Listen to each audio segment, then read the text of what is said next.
Nag-crave nga ako sa tinola kaya ito ngayon ang lulutuin ko. Bali sinimulan ko na nga muna sa sibuyas at hiniwa ko lang siya ng paganyan. Sinunod ko na ngang hiwain din itong bawang at pinino ko lang hanggang sa mahiwa ko na lahat. Nilagyan ko nga din ito ng kamatis para naman mas lalong maging masarap. Sinampalukan nga sana ang bibilhin ko kaya lang naubusan na ng pechay dun sa gulay na bilihan namin. Pagkatapos nga ay sinimulan ko na ding balatan at hiwain itong mga luya na nagsisilbing trademark talaga kapag nagluluto ka ng tinola. Binalatan ko nga muna itong mga sayote. Pagkatapos ay hiniwa ko sa gitna para naman madaling matanggal yung pinakamatigas na part doon sa may bandang gitna niya. Hindi kasi to nakakain kaya kailangan naman din talagang tanggalin. Pagkatapos ay hiniwa ko lang din siya ng paganyan. Saktuhan lang, hindi kaliitan at hindi rin naman masyadong malaki. Ito nga ring manok ay sa 4 na piraso lang nahiwa dahil 1/4 lang naman to. At kasya na nga ito para sa aming hapunan.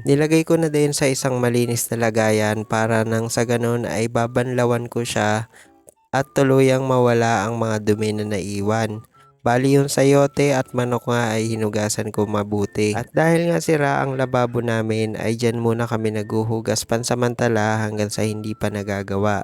Tapos nang matapos na akong maghugas ay sinimulan ko na nga din ang pagigisa. Nang mainit na nga ang kawali ay naglagay na nga ako ng mantika at sinimulan ko nang ilagay ang sibuyas.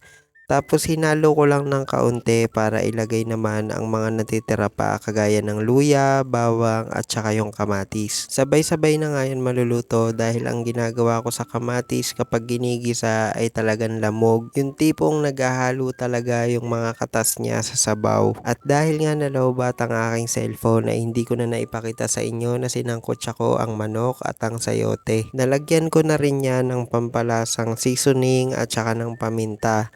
Tapos ito at sinunod ko na ang Knorr chicken cubes para mas maging malasa ang ating tinola. Nang mahalo ko na ngang mabuti ay ito at nilagyan ko na din ng konting patis pampalasa dahil hindi naman din kami masyadong mahilig sa maalat. Kaya naman nang nalagay ko na lahat ng pampalasa ay agad-agad ko na nga tinikman para kung sakaling may i-adjust pa ay mahabol pa. At nang makatapos na nga ako magluto ay kumain na kami ng hapunan. Sobrang napadami din talaga yung kain ko ng kanin dahil sa sabaw. Dahil sabaw at sayote pa lang ay talagang ulam na. At hindi rin talaga mawawala at maiiwasan na magkaroon ng sausawan na patis na may sili kapag ganitong masabaw ang ulam kasi talaga namang nakakaganang kumain kapag kami maanghang kang sausawan. Karamihan sa mga Pilipino ay ganun ang ginagawa kapag ang ulam nila ay may sabaw. Talagang hindi nawawala ang patis at sili na sausawan. Kaya naman sabayan nyo na akong kumain. Tara na, yun lang guys. Thank you for watching.